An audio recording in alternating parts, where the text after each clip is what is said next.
तो उनका देखो, चाहे जितनी बार जिलावें वो प्रयोग यही करेंगे, बार बार उन्हें मारेंगे। कभी ऐसा वो बुद्धिमानी से प्रयोग करेंगे कि संजीवनी विद्या का प्रयोग करने वाला ही नहीं रहेगा, इसलिए तुम भूल जाओ कच्छ को। तो उनका ऐसा नहीं हो सकता। जो आपकी शरण में, आपको उसकी रक्षा करनी ही पड़ेगी। जो संजीवनी विद्या का प्रयोग किया, लहरों से राख निकली, राख शरीर धारण किया, फिर कच्छ के रूप में आके पुष्प लेके सेवा में उपस्थित हो गए। बड़ी विद्या में सामर्थ्य होती है। गुप्तचरों ने बताया कि कच्छ है अभी गुरु भवन में, मार के जला के। अब वहां हुआ कि सुनो, अब की बार ऐसा करो कि कोई उपाय ही न रह जाए संजीवनी विद्या के प्रयोग का। तो किसी कार्य हेतु जे भी गुरु भवन से बाहर निकले, कच्छ उनका अपहरण कर लिया। कच्छ को मार करके जलाया, जला करके छान करके उस राख को सुरा में मिला करके अंगूर आदि के रस में और शुक्राचार्य जी के ही पास पहुंचा दिया। जो सेवा में था, जो ही दिया, भगवान शुक्राचार्य पी गए। शुक्राचार्य जी पी गए। देवयानी ने कहा पूरा दिन हो गया, कच्छ के दर्शन नहीं हो रहे। अब बताया बार बार, वो अगर हम संजीवनी विद्या का प्रयोग भी करेंगे तो मार ही डालेंगे, इसलिए तुम छोड़ो, क्यों चिंता करते हो। उन्होंने कहा भगवान आप ये निश्चित समझ लीजिए कि शरणागत हैं वो हमारे, और मैं उनकी रक्षा किए बिना जीवित नहीं रह सकती। आपसे सच कहती हूं, यदि मैंने कच्छ का दर्शन नहीं किया तो अपना जीवन नष्ट कर दूंगी। प्यार तो होता ही परिवार के जनों से। शुक्राचार्य जी ने कहा बेटी, बृहस्पति का पुत्र कच्छ इस बार ऐसी घटना में स्थित है, या तुम्हारे पिता रहेंगे या कच्छ रहेगा। देवयानी तुम शोक छोड़ो, रो मत। तुम्हारी जैसी विवेकशालिनी और शास्त्र स्वाध्याय करने वाली युवती के लिए ऐसा रोना या ऐसी बात कहना मैं जीवन त्याग दूंगी, ये उचित नहीं है।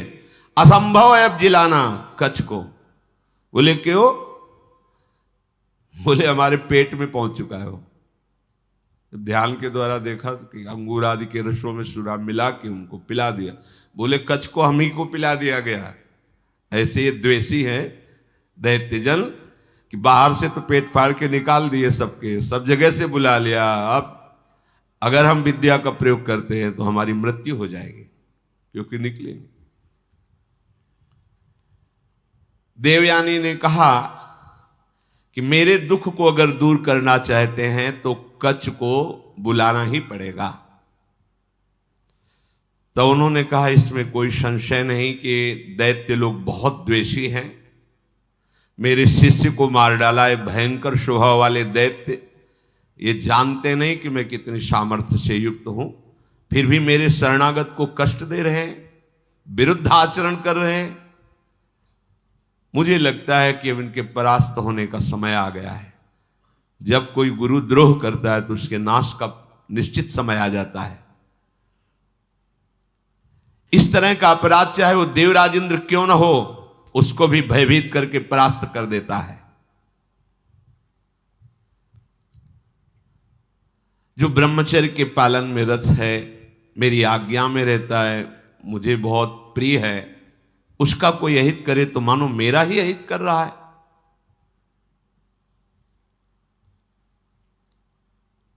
गुरु ने मन में विचार किया कि अब कैसे उसको जिलाएं। तो कच्छ तुम मेरी बात सुन रहे हो, संजीवनी विद्या का ध्यान करते हुए कहा। तो अंदर से कच्छ बोले हाँ गुरुदेव सुन रहा हूं, बहुत भयभीत भी हूं, क्योंकि मैं आपकी हाथों के बीच में फंस गया हूं। विद्या के प्रभाव से अंदर से आवाज। गुरुदेव आप प्रसन्न हो, मैं आपको प्रणाम करता हूं। जैसे पुत्र का पिता पर और पिता का पुत्र पर स्नेह होता है, उसी प्रकार हमारा आपके प्रति और आपका हमारे प्रति स्नेह है। शुक्राचार्य जी ने कहा उस समय मैं नहीं जान पाया जिस समय तुम हमारे मुख द्वार से उदर में गए, तो उनका गुरुदेव आपके प्रसाद से और ब्रह्मचर्य से मेरी स्मरण शक्ति मरने पर भी नहीं छूटती। मुझे पूरी याद है, यदि आपने संजीवनी विद्या का प्रभाव किया और मैंने आपके पेट को फाड़ा तो सबसे बड़ा कलंकी मैं कहलाऊंगा कि गुरुदेव की हत्या करने वाला है। गुरुदेव, यद्यपि मैं कष्ट में हूं पर मैं आपके पेट को, आप ऐसा संजीवनी विद्या का प्रयोग मत कीजिए जिससे आपकी मृत्यु हो जाए। मैं हर क्लेश सह सकता हूं लेकिन गुरु के विरुद्ध नहीं चल सकता। आचार्यपाद, असुरों ने मुझे मार करके मेरे शरीर को जलाकर चूर्ण बना करके और अंगूर आदि के रस में मिलाकर आपको पिला दिया है। ब्राह्मी, आसुरी, दैवी तीनों मायाओं के आप ज्ञाता हैं। आपके होते हुए कोई भी माया उल्लंघन नहीं कर सकती। शुक्राचार्य जी ने कहा, बेटी दूसरा कोई कार्य कहो तो तुम्हारा प्रिय कर दें, अब कच्छ को बचा पाना बड़ा कठिन है, थोड़ी देर में मेरी आते कच्छ को पचा लेंगे। मेरे उदर के विदीर्ण होने के सिवा कोई दूसरा उपाय नहीं रह गया। अगर मैं ब्रह्म विद्या का प्रयोग करता हूं तो मेरे उदर में वो जीवित होंगे, उनका उदर, मेरा उदर फटेगा, मैं मर जाऊंगा। देवयानी जी ने कहा, पिताजी कच्छ का नाश नहीं होना चाहिए क्योंकि आपका शरणागत शिष्य है और आपका वध होना ये मैं देख नहीं सकती, सह नहीं सकती। आप बड़े प्रवीण हैं, दोनों के बीच का रास्ता निकालिए। शुक्राचार्य जी ने कहा, बृहस्पति के पुत्र कच्छ, तुम हमारी बात सुन रहे हो? देवयानी तुम पे प्रसन्न है और मैं भी तुम्हारा हित करना चाहता हूं, इसलिए तुम सुनो, मैं तुम्हें मृत संजीवनी विद्या देता हूं। आए भी इसीलिए थे, आज तक नहीं कहा था।